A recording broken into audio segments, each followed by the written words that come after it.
नमस्कार, मैं हूं अभिषेक मिश्रा और आप देख रहे हैं खास बात। उत्तर प्रदेश के विधानसभा में बीजेपी को प्रचंड बहुमत मिला। बेशक इसके पीछे मोदी की लहर और अमित शाह के मैनेजमेंट का असर था, लेकिन पर्दे के पीछे और बूथ लेवल मैनेजमेंट पर जिस शख्सियत ने मेहनत की, जिस शख्स ने 2017 में बूथ बूथ जाकर भारतीय जनता पार्टी के लिए माहौल बनाया और मोदी की रैलियों की रणनीति और उनका मैनेजमेंट देखा। जी हां, हम बात कर रहे हैं उत्तर प्रदेश के परिवहन मंत्री स्वतंत्र देव सिंह की। स्वतंत्र देव सिंह ने विधानसभा चुनाव की जीत हो या 2017 में हुए गुजरात चुनाव में जो मेहनत की और जो परिणाम लाए, उसके पीछे उनकी मेहनत। आज हमारे साथ मौजूद है स्वतंत्र देव सिंह। स्वतंत्र देव सिंह जी, आपका बहुत बहुत स्वागत है हमारे खास शो खास बात में। सर, सबसे पहला सवाल, विधानसभा चुनाव 2017 में आपने मोदी जी के लिए जो रैलियां हुई उसका मैनेजमेंट देखा, बूथ लेवल मैनेजमेंट देखा। आप प्रदेश के महामंत्री हैं, तमाम चीज़ें संगठन में भी आपको जो जिम्मेदारी दी गई आपने बखूबी निभाई। गुजरात चुनाव में आपको जो जिम्मेदारी गई उसमें भी सफलता पाई। मूल मंत्र और रणनीति क्या रही? माननीय मोदी जी, माननीय अमित शाह जी, उत्तर प्रदेश के अंदर संगठन महामंत्री सुनील जी, कुल मिलाकर एक संगठन की रचना है। और राष्ट्रीय कार्यकारिणी है, प्रदेश की है, जिला की है, उसके बाद मंडल इकाई, मंडल के नीचे शक्ति केंद्र और शक्ति केंद्र के अंदर बूथ मैनेजमेंट, यानी बूथ कमेटियां के बाद पेज प्रमुख। यदि ये संपूर्ण रचना खड़ी हो जाएगी जिस पार्टी की, और रचना ये खड़ी हो जाए, फिर इस रचना को आप सक्रिय कर दीजिए और सक्रिय हो जाए, मतलब इनकी बैठकें हों, कार्यक्रम हो, तो समझ लीजिए वह पार्टी एक मजबूती से खड़ा हो जाती है, मैदान में लड़ने के लायक हो जाती है और मजबूती से फाइट करने के लिए स्थिति हो जाती है।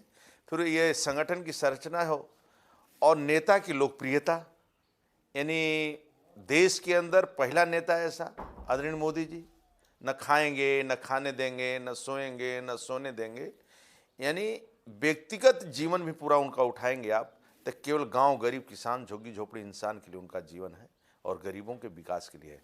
इसलिए नेता की लोकप्रियता और संगठन की संरचना ये बहुत महत्वपूर्ण था, जिससे माननीय योगी जी की भी वही जीवन है। तो ये सभी नेताओं को, जो भारतीय जनता पार्टी के नेताओं का जीवन है, और ये पार्टी के हित में रहता है और आम जनमानस स्वीकार करता है। सर, गुजरात आप गए, आप लंबे समय से गुजरात में रहे और वहां पर माहौल बनाया। वहां आपको क्या लगा? 22 साल की एंटी इनकम्बेंसी बहुत बड़ी होती है। 22 साल मतलब जो व्यक्ति, बच्चा पैदा हुआ होगा 22 साल बाद, वो 2 बार चुनाव में पार्टिसिपेट कर चुका होगा, वोट दे चुका होगा। क्या क्या वजह रही कि इतनी प्रचार प्रसार के बावजूद विपक्ष के भारतीय जनता पार्टी वहां सरकार बनाने में कामयाब हुई? कार्यकर्ता भी अच्छे हैं, पब्लिक भी अच्छी है, अनुशासित भी है। मैं 1 महीना रहा, लेकिन मैं किसी सड़क पर किसी को लड़ते हुए नहीं देखा, आपस में भी, आम जनमानस में। और दूसरी बात, मोदी जी ने, कमाल की बात है भाई, पाकिस्तान के बॉर्डर तक आप चले जाइए, जर्क न लगे। मैं कच्छ में था, पाकिस्तान के बॉर्डर तक चले जाइए, यहाँ तक कि मुस्लिम आबादी है, फिर भी सीसी सड़कें घर तक हैं। रण महोत्सव, जिसको हम लोग कहते हैं, कच्छ नहीं देखा तो कुछ नहीं देखा, यानी जंगल के अंदर विदेशी पर्यटक, हिंदुस्तान के पर्यटक, मतलब 1-1 करोड़ का बिजनेस हलवा का कर लेते हैं। लोकल मुसलमान जो व्यापारी हैं, वो मुसलमानी बेल्ट है ज़्यादा है, इसलिए वहाँ का खुशहाली में देखा। और 24 घंटा लाइट, जिस राज्य के अंदर 24 घंटा लाइट हो, अच्छी सड़कें हों, वहाँ के लोग खुशहाल रहते हैं। और वो तो एक तरह का। दूसरी बात क्या रहा है कि माननीय मोदी जी और माननीय अमित शाह जी, मान लो दोनों बड़े नेता राज्य से बाहर आ गए थे, देश के प्रधानमंत्री हो गए, राष्ट्रीय अध्यक्ष हो गए थे। बहुत अच्छा वातावरण वहाँ का है, जिसकी हम कल्पना नहीं कर सकते हैं, जिसके कारण हम लोग पुनः सत्ता में आए और बार बार आएंगे गुजरात के अंदर। और कांग्रेस के पास न संगठन है, न कार्यकर्ता है, न नेता है। सर, लेकिन अब बात हो रही है इस समय, अगर भारतीय जनता पार्टी यूपी की बात की जाए तो कहा जा रहा संगठन या सरकार, स्वतंत्र देव सिंह क्या चुनेंगे? हम लोगों के लिए संगठन महत्वपूर्ण है और संगठन के ही आदेश का पालन हम लोग करते हैं। और परिवहन मंत्री हैं तो परिवहन का भी उपलब्धि, यानी जिम्मेवारी जो है, वह भी जन सामान्य तक उसकी सुविधा लोगों तक मिले। इसलिए माननीय योगी जी के नेतृत्व में परिवहन विभाग भी अच्छा चले और संगठन की जिम्मेदारी मिलती है तो संगठन के लिए ही रात दिन हम लोग काम करते हैं। संगठन नहीं है तो कुछ नहीं है। मान लीजिए अगर संगठन कहता है कि आप बतौर मंत्री ही काम करें और आपको जिम्मेदारी वो वही रहती है, तो परिवहन के लिए आपके पास क्या ब्लूप्रिंट है, क्या आपकी प्लानिंग है? भारतीय जनता पार्टी का सपना है और संकल्प पत्र जो हम लोगों का था, कुल मिलाकर प्रत्येक गांव को जोड़ने का है। यानी गरीब आदमी को यात्रा की सुविधा मिल जाए, गांव से बसें मिल जाए, गांव से अच्छी बसें मिल जाए और सस्ता किराया हो जाए एक तरह का। तो ये सब यदि पब्लिक को मिल जाए जिला केंद्र पर आने के लिए, जिला केंद्र पर आने के लिए बीमार है, आदिवासी है, बनवासी है, गांव का गरीब है जहां बसें नहीं पहुंच पाती हैं, यदि सरकारी सुविधा और सरकारी बसें आना जाना हो तो ये बहुत मतलब एक तरह का पब्लिक को बहुत इसका फायदा मिलेगा और यात्रा उसका सुगम होगा, सुलभ होगा, जिसके कारण इसके लिए हम लोग प्रयास कर रहे हैं रात दिन। आज 72 से गाँव को नया गाँव यानी नए गाँव 72 से गाँवों को हमने अपने परिवहन से जोड़ा है। आगे कोशिश कर रहे हैं कि 22 तक आते आते संपूर्ण गांव उत्तर प्रदेश का हम लोग परिवहन से जोड़ दें। ये महत्वपूर्ण योजना सर बिल्कुल, लेकिन महाराष्ट्र हो या दक्षिण भारत की बात की जाए, तेलंगाना, तमिलनाडु, कर्नाटका, इन सब की बात की जाए तो तुलना में उत्तर प्रदेश की जो बस सेवा है, खासतौर से परिवहन सेवा, वो डग्गा मार बसों से भरमार है उसकी। इसको सुधारने के लिए क्या काम किया जाएगा? उस तरीका नहीं है उत्तर प्रदेश में, तो उसको उच्च स्तरीय बनाने के लिए क्या काम किया जाएगा? बहुत कंट्रोल हो चुका है डग्गा मारी, फिर भी हम लोग रोड चयनित कर रहे हैं और परमिट जारी करने वाले हैं। मान लो जो जिस पर हमारा रोडवेज नहीं चल सकता है वो रोड भी परमिट करने वाले हैं और प्राइवेट को भी देने वाले हैं। और इस कारण प्राइवेट भी अपने परिवहन से अनुबंधित हो, लोगों को सुविधा थे। और जो आप पहली बात की है कि महाराष्ट्र और यहाँ की तुलना क्या है, 15-20 सालों से ऐसी सरकार रही है कि राज्य को लूटा है। मतलब मंत्री से लेकर मुख्यमंत्री इस राज्य को लूटा है। यानी गांव गरीब किसान की चिंता नहीं थी, झोपड़पट्टी की नहीं चिंता थी, वंचित शोषित लोगों की चिंता नहीं थी, केवल राज्य को लूटा है वो लोगों ने। लेकिन महाराष्ट्र में तो कांग्रेस की सरकारें रही। आने के बाद धीरे धीरे बहुत सुधार हो रहा है और आगे भी लोग किए थे, मैं नहीं कहता हूं कि नहीं वो लोग किए, वो लोग भी किए थे जो सरकारें रही हैं, लेकिन ज़्यादातर भ्रष्टाचार के कारण वातावरण खराब था। आज की स्थिति में बहुत सुधार हो रहा है और मजबूत स्थिति है। डग्गामारी और ओवरलोडिंग पर कंट्रोल किया है। भ्रष्टाचार की आपने बात की, भ्रष्टाचार का खेल लगभग आप लोग की सरकार और आने से पहले जब परिवर्तन यात्रा चलाई गई तो इसका प्रचार प्रसार बहुत तेजी से किया गया। उसी के नाम पे परिवर्तन हुआ सत्ता में और आप लोग काबिज हुए। सर, हर अगर विभाग की बात की तो जांच कराई गई, हर विभाग में कहीं ना कहीं भ्रष्टाचार का खेल देखने को मिला। परिवहन विभाग से आप इनकार नहीं कर सकते कि बड़ा अड्डा रहा है, बड़ा सेंटर रहा है भ्रष्टाचार का। आपने कोई जांच कराई और क्या कार्रवाई की? खराब विभाग और एक तरह का कहा जाए भ्रष्टाचार के लिए मंत्री भी जेल में, ये बहुत खराब विभाग था। लेकिन माननीय योगी जी के नेतृत्व में आने के बाद ही जो महीना ओवरलोडिंग, अंडरलोडिंग, ये सब था ओवरलोडिंग, आप पता कर लेंगे उत्तर प्रदेश के अंदर कोई भी आरटीओ महीना लेकर गाड़ी नहीं निकलवा रहा होगा। मतलब उसको 100% कंट्रोल किया हूँ और नीचे तक जा रहा है। मैं नहीं कहूँगा कि 100% मैं ठीक कर दिया, लेकिन आने वाला समय धीरे धीरे परिवहन विभाग भ्रष्टाचार के सभी लीकेज को धीरे धीरे बंद कर दूंगा और सब ऑनलाइन, ई चालान से लेकर सब ऑनलाइन। मतलब घर बैठे चाहे लाइसेंस बनवाना हो, परमिट लेना हो, परमिट का फीस जमा करना हो, धीरे धीरे आने वाला समय में ऑनलाइन कर दें। वाहन 4 और इसके वाहन 4 सारथी के माध्यम से भी मैं पूरा एक तरह का ऑफिस इससे अटैच कर दूंगा और धीरे धीरे समस्या का समाधान कर दूंगा। सर, अगर बात की जाए करप्शन की, अगर आप कह रहे हैं तो आप ऑनलाइन की बात कर रहे हैं, लेकिन वर्कशॉप और खासतौर से आरटीओ के दफ्तर जहां पर दलाल सिस्टम था, बिचौलिए पैसा खाते थे, तमाम चीज़ें थी, अपना लाइसेंस बनवाने जाता था कोई व्यक्ति या कोई भी कागज़ तैयार कराना तो बहुत भ्रष्टाचार होता था, बहुत पैसे लिए जाते थे। अब उसमें ट्रांसपेरेंसी लाने के लिए क्या ऑनलाइन की क्या व्यवस्था हो सकती है? क्योंकि जाना ही पड़ेगा उसको आरटीओ दफ्तर और ऐसे में भ्रष्टाचार का शिकार हो सकता है। उसको मॉनिटर करने के लिए क्या कोई व्यवस्था की है आपने? पूरी एक तरह का चेकिंग भी है, सीसीटीवी कैमरा भी लगवा रहे हैं ऑफिस में और लग रहे हैं। और दूसरी बात क्या है कि बहुत दिनों से भर्तियां नहीं हुई है, कर्मचारियों का अभाव है।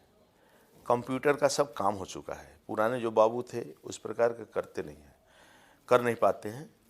तो थोड़ा कर्मचारियों की भर्ती पर भी मैं देख रहा हूँ कि कैसे समस्या का समाधान हो। और क्या है कि स्वाभाविक रूप से काम कौन करेगा, तो लोग एक दो आदमी बैठा लेते हैं, बाबू ही ले जाता है, बैठा देता है। मैं इसका पता किया लेकिन कुल मिलाकर आज की डेट में आप किसी ऑफिस में जाएंगे और उत्तर प्रदेश के अंदर बहुत सुधार हो गया है। आगे मैं विश्वास आपको दिलवाता हूं कि 100% इसको सुधार करूंगा। ये नहीं मैं कह सकता है कि इसको 100% कर दूंगा, लेकिन मैं आज की डेट में एक एक लीकेज भ्रष्टाचार का कोशिश करूंगा धीरे धीरे बंद करने का। सर, एक जो चीज़ देखी गई, जब हम लोग बस में सफ़र करते हैं या बस अड्डे जाते हैं, तो वहाँ पर देखा जाए कि जो व्यवहार होता है, चाहे कंडक्टर का हो, चाहे बस का हो, या चलाने वाले तरीके का हो, तो ये सब चीज़ों में भी कहीं ना कहीं बहुत ज़्यादा कमी और स्तर बहुत नीचे है कि कोई भी सम्मानित व्यक्ति अगर बस में ट्रैवल करता है तो वो शायद उस व्यवहार का आदी ना हो। तो ये भी बहुत कमी, कि आपको नहीं लगता ट्रेनिंग की ज़रूरत है, बिहेवियर ट्रेनिंग होनी चाहिए, किस तरीके से जो परिवहन विभाग है और बस पर लोगों का विश्वास वापस से जागृत हो, क्योंकि बस में सफ़र करने के लिए एक बड़ा तबका है गांव और जिले का, लेकिन बहुत बड़ा शहरी तबका इसका इस्तेमाल नहीं करता। नीचे का कर्मचारी चालक पर चालक है, एक्चुअली उसी के बदौलत ही परिवहन विभाग चल रहा है। परिश्रम की पराकाष्ठा करता है, गाड़ी वो चलाता है और रात दिन चलता है, रिस्क भी है, सड़क पर परिश्रम करता है। मैं उसके लिए कौशल विकास की योजना और सब रोडवेज में, परिवहन में इसकी ट्रेनिंग के लिए भी सोच रहा हूँ, योगा के लिए भी।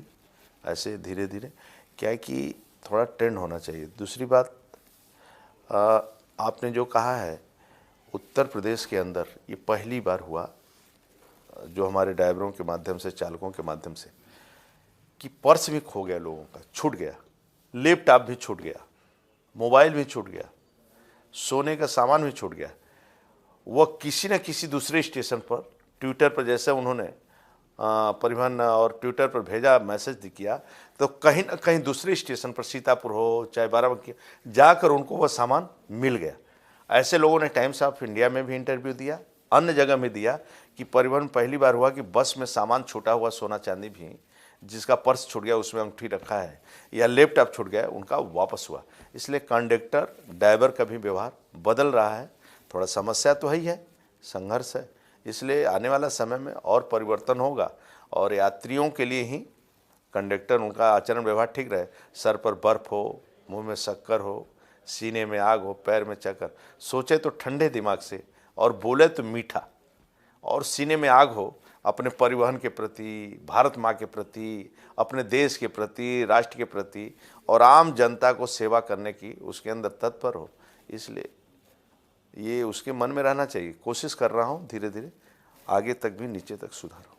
बिल्कुल। तो हमारे साथ हैं स्वतंत्र देव सिंह, इनके साथ बातों का सिलसिला जारी रहेगा। फिलहाल वक्त हो गया एक ब्रेक का, ब्रेक के बाद फौरन लौटते हैं।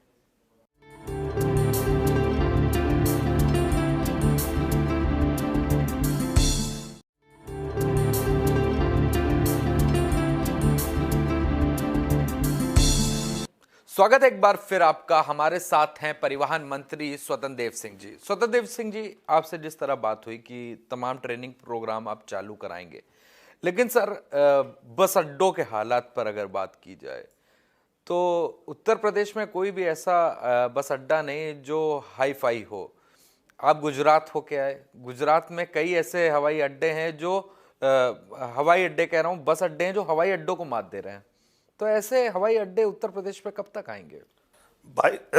22 तक माननीय योगी जी के नेतृत्व में ऐसे 18 बस स्टेशनों को चिन्हित किया जो पीपीपी मॉडल के हिसाब से, और ये साल भर में मैं प्रक्रिया पूरा करूंगा और साल भर के मैं प्रक्रिया पूरा करने के बाद निर्माण शुरू हो जाएगा। और मैं 22 तक कोशिश करूंगा उत्तर प्रदेश के अंदर अच्छे बस स्टेशन हो, लोग पहुँचे तो रुकने की व्यवस्था हो, ठहरने की व्यवस्था हो, चाय पीने और नाश्ता भोजन करने की व्यवस्था हो। तो यदि उनकी इच्छा मन में हो तो रुक भी सकते हैं, भोजन भी कर सकते हैं, और सस्ता यात्रा भी उनका हो। तो इस प्रकार का हम तैयारी पूर्ण कर चुके हैं, केवल कागज़ दौड़ना है। और पीपीपी मॉडल के हिसाब से मैं 18 बस स्टेशनों को मैं चिन्हित किया। सर अगर बात की जाए बस अड्डों की, आपने बात की, तमाम चीज़ें बात आपने बोली हैं, लेकिन अगर यहाँ लखनऊ के चारबाग स्टेशन की बात की जाए, जो बेड़ियाँ होती है रात में, वहाँ पर जो बेड़ियाँ हैं वहाँ पर जिस तरीके से बेतरकीब तरीके से जो आपकी अनुबंधित बसें हैं या परिवहन की बसें हैं वो लगाई जाती हैं, वो उससे आम नागरिक बहुत जूझता है। तमाम चीज़ें होती हैं, घंटों तक जाम में फंसा रहता है। क्या इस तरीके की भी कोई व्यवस्था की जाएगी, जो बेतरकीब जो बस स्टैंड बनाया गया जो है अनुबंधित बसों का और तमाम आपके परिवहन का, वो बस अड्डों के अंदर ही खड़ी हो, सड़कों पर जाम ना लगाएं? मैं 1 महीना कच्छ में रहा। अब से मैं 1 महीना में, जैसे एक गाड़ी निकल रही है फॉर्च्यूनर, सामने से ऑटो वाला भी आ गया तो दोनों के अंदर कोई अहंकार नहीं, फॉर्च्यूनर वाला पीछे कर लिया और ऑटो वाला निकल गया। तो क्या है, ये एक तरह का जो लोगों के अंदर अहंकार भरा हुआ है, नहीं मैं आगे पीछे नहीं करूंगा, दूसरा ने कहा मैं पीछे नहीं करूंगा। इसलिए आने वाला जो समस्या है, तो समस्या का समाधान मैं तुरंत ये जनवरी तक मैं कर दूंगा, हर हालत में समस्या जनवरी तक पूरा कर दूंगा और इसका थोड़ा शिफ्ट हो जाएगा बसों का इधर उधर। लेकिन मैं आपके माध्यम से संदेश देना चाहता हूं, एक्सीडेंट भी जो होते हैं या दुर्घटना, ड्राइवर अपना ही भाई बंधु है और चालक गाड़ी चलाने वाला अपना ही भाई बंधु है। इसलिए चालक का भी, जो भी मालिक लेकर गाड़ी जाता है, तो अपने चालक का भी ध्यान दे। हो सकता है भोजन न करा सके अपने साथ, तो भोजन तो अपने साथ कराओ, सोने की भी व्यवस्था उसकी सुनिश्चित, अपने से भी, मतलब मैंने नींद पूरी हो तो उसकी भी नींद पूरी होनी चाहिए। यानी होटल में आप रुकते हैं तो उसके लिए भी होटल में एक कमरा व्यवस्था, ये नहीं कि गाड़ी में वो सोता रहे। इसलिए चालक की भी संपूर्ण चिंता करना चाहिए और एक तरह का भोजन से लेकर ठहरने और रुकने तक की व्यवस्था उसके करते रहें, तो दुर्घटना भी कम हो। और ये जो टेंशन रहता है, थोड़ा सा गुस्सा आता है उसको, गुस्सा भी कम होगा। और सड़क पर चलने वाले सभी व्यक्तियों के लिए मेरा निवेदन है कि मन में अहंकार नहीं होना चाहिए। यदि सामने वाला आ गया है तो चलो मैं बैक कर लेता हूं, तुम ही निकल जाओ, इसलिए जाम का भी संकट खत्म हो जाएगा। सर एक सवाल, जैसे कि आप लोगों की सरकार, खासतौर से योगी सरकार, पर्यटन की बात करती है, धार्मिक स्थलों के पुनर्वास की बात करती है और वहाँ पर्यटन बढ़ाने की बात करती है। हर दूसरा शहर हमारे उत्तर प्रदेश का पर्यटन की स्थिति अगर नज़रिए से देखा जाए, ऐतिहासिक नज़रिए से देखा जाए या तमाम और दृष्टिकोण से देखा जाए तो अहमियत रखता है। इसको पर्यटन विभाग के साथ मिलकर परिवहन विभाग किस तरीके से जोड़ेगा या कोई सर्किट बनाने का कोई काम करेगा? देखिए, मेरे सामने जो चैलेंज था और ये स्थिति को हम लोग धीरे धीरे ठीक कर रहे हैं। जैसे राजस्थान में तीर्थ स्थल है, उत्तराखंड में तीर्थ स्थल है, जम्मू कश्मीर में तीर्थ स्थल है। ये सभी को जोड़ने के लिए परिवहन विभाग समझौता राजस्थान से हो गया है, उत्तराखंड से हो गया है, जम्मू कश्मीर भी 3-4 महीना लगेगा, एक समझौता हो गया है, दूसरा बाकी है। इसलिए वहाँ भी आवागमन मेरा शुरू हो जाएगा। हरियाणा है और पंजाब है और चंडीगढ़ है और इधर बिहार है। तो क्या है कि जुड़ जाएगा सब पर्यटक स्थल, तो देशाटन है, पर्यटन है। इससे आम जनमानस को दोनों तरफ से फायदा मिलेगा, यात्री को भी सुविधा मिलेगा और एक दूसरे का बिजनेस भी अच्छा चलेगा। होटल है, रेस्टोरेंट है, रिक्शा चालक हैं, ऑटो चालक हैं, यानी सभी को रोजगार मिलेगा। जब यात्री एक दूसरे राज्य से आएंगे तो पर्यटन बहुत महत्वपूर्ण है, आर्थिक स्रोत के लिए, रोजगार के लिए, बिजनेस के लिए। पर्यटन और यातायात ये बहुत महत्वपूर्ण है। इसलिए इस योजना को हम लोग गंभीरता से लिए हैं और ये चालू करके रखेंगे और इस समस्या मतलब हम लोगों के नज़र में है। राजी ये था आपने जो जोड़ा है, जो उत्तर प्रदेश सरकार ने एक ऐतिहासिक काम किया कि यहाँ से अब वैष्णो देवी यात्रा तक बस जाएगी, ये अंतर्राज्यीय मामला है। मेरा सवाल है सर कि जो उत्तर प्रदेश में रहने वाला सूबे में बैठा, दूसरे जिले में बैठा है, उसको पर्यटन के दूसरे स्थल तक जाना है, यहाँ पर कोई नागरिक आया हुआ है बाहर से, वो सर्किट का कोई व्यवस्था, जैसे राम सर्किट है, बुद्ध सर्किट है, इस तरीके के सर्किट की बात करो, क्योंकि अभी तक इसका कोई इंतजाम नहीं है परिवहन विभाग द्वारा। नहीं, उत्तर प्रदेश के अंदर जैसे उदाहरण के रूप में चित्रकूट से हरिद्वार के लिए, अयोध्या से चित्रकूट के लिए संगम होते हुए, वाराणसी के लिए, वाराणसी के मथुरा से अयोध्या के लिए, वृंदावन से अयोध्या के लिए, इस प्रकार सभी जो तीर्थ स्थल हैं धीरे धीरे एक दूसरे से कनेक्ट कर रहा हूँ और सुविधा अनुसार ये पूरा एक दूसरे से सभी तीर्थ स्थल और पर्यटन स्थल ये दोनों भी हम कनेक्ट कर देंगे परिवहन विभाग से। परिवहन विभाग की अगर बात की जाए, क्या ऐसा समागम बन सकता है कि जैसे कि नगर भ्रमण कराया जाता है? आप मुंबई जाते होंगे तो वहाँ पे एक अलग बस सेवा है जो पर्यटन कराती है, मुंबई दर्शन कराती है। दिल्ली में इस तरीके की बसें सेवाएं, इस तरीके की बस सेवा अब तक उत्तर प्रदेश में किसी भी बड़े पर्यटन स्थल पर देखने को नहीं मिली। क्या आपको नहीं लगता कि इसकी एक जरूरत है? लोग आए तो उनको एक सुविधा मिल जाए। ये सुझाव अच्छा है अभिषेक जी, मैं इस पर ये विषय पर चिंता करूंगा और विषय पर चर्चा भी करूंगा। एक बार मैं देखता हूं कैसे कर सकता हूं। बुंदेलखंड की लड़ाई आप लोगों ने बहुत लंबे समय से लड़ी, वहाँ किसानों की जो समस्या है वो अलग विषय है, लेकिन अब आप बतौर परिवहन मंत्री वहाँ पर क्या बदलाव लाए हैं? क्योंकि बुंदेलखंड में जो समस्याएं थी या जो सुविधाएं या योजनाएं थी वो वहाँ तक पहुँच नहीं पाती थी पहले। अब क्या हालात हैं और आपकी परिवहन विभाग के द्वारा क्या किया गया है? जैसे बांदा से हरिद्वार के लिए एसी बस चालू हो गई,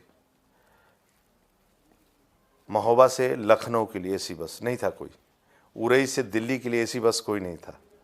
मतलब एक तरह को वहाँ से लोगों को दिल्ली से जोड़ना, और बुंदेलखंड के लिए 4 लेन 6 लेन की सड़कें बनने जा रही जो दिल्ली से जुड़ जाएगी, जिसके कारण बुंदेलखंड का रोजगार है।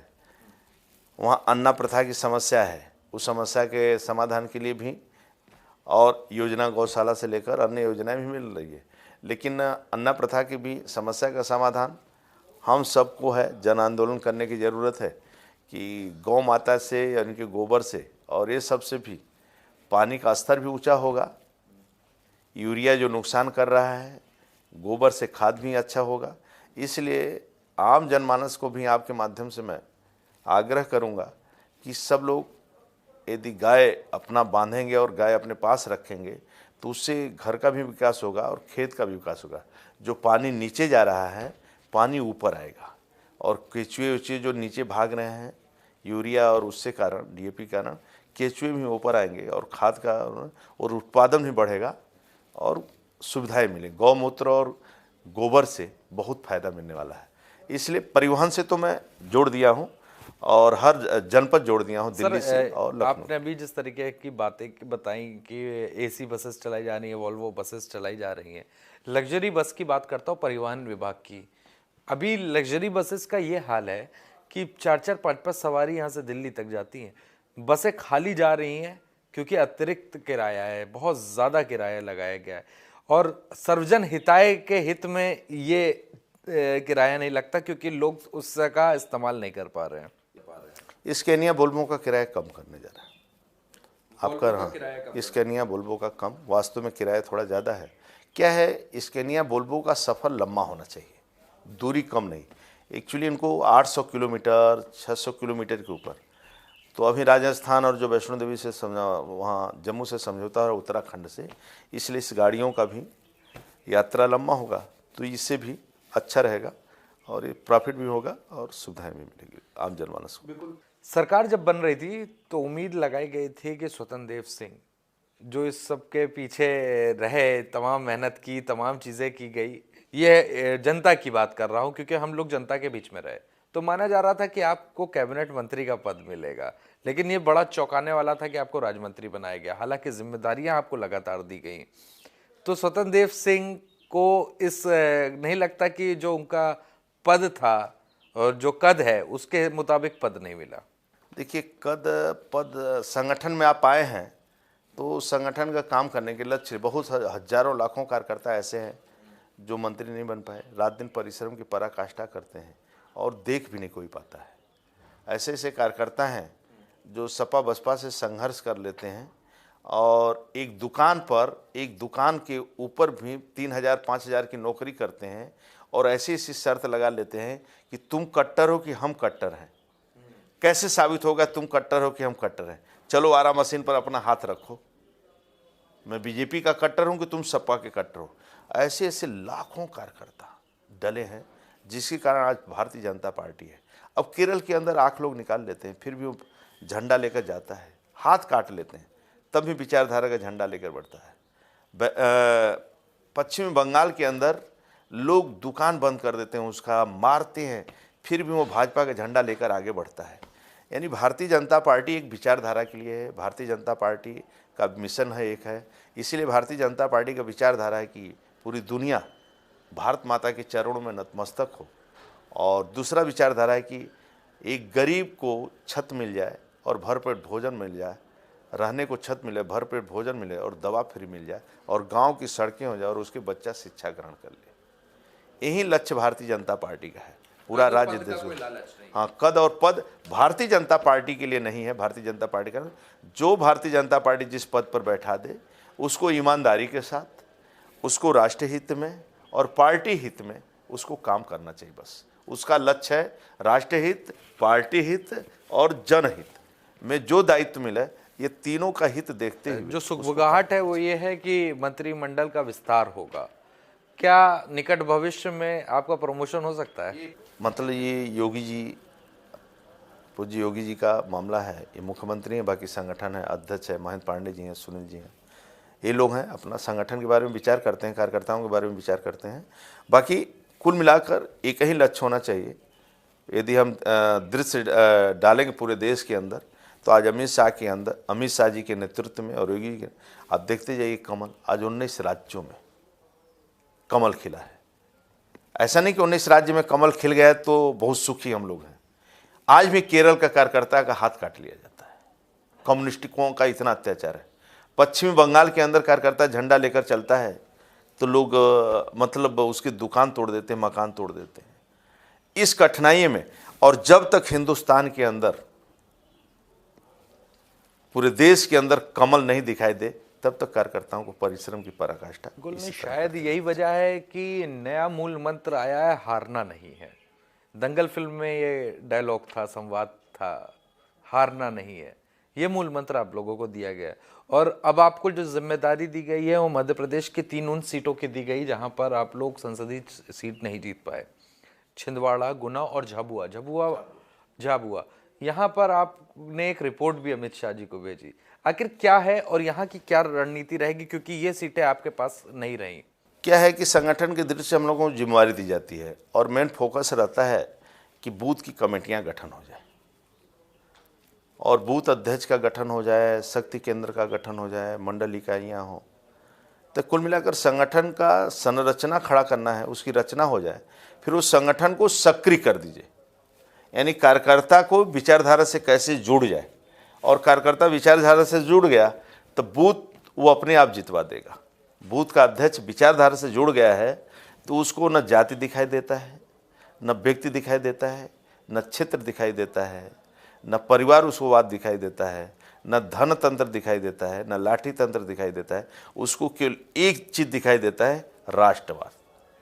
और राष्ट्रवाद केवल कमल में है, इसके अलावा कहीं नहीं है। और कमल खिलेगा तभी राष्ट्र खिलेगा, ऐसा उसका। तो ये थे हमारे साथ स्वतंत्र देव सिंह, जिन्होंने जो भी परिश्रम किया और जो भी इनको इम्तिहान लिया गया उसमें ये पास हुए। हारना नहीं है कि नए मूल मंत्र के साथ भारतीय जनता पार्टी संसद के जो चुनाव होने वाले हैं उसमें उतरेगी, ये इन्होंने बताया। और इनको 3 सीटों की जिम्मेदारी मध्य प्रदेश की मिली है। तो ये थे हमारे साथ स्वतंत्र देव सिंह। अगली बार आपकी मुलाकात कराएंगे एक और नई शख्सियत के साथ। तब तक हमें और हमारी टीम को दीजिए इजाजत, और देश और दुनिया की खबरें देखने के लिए देखते रहिए लाइव टुडे।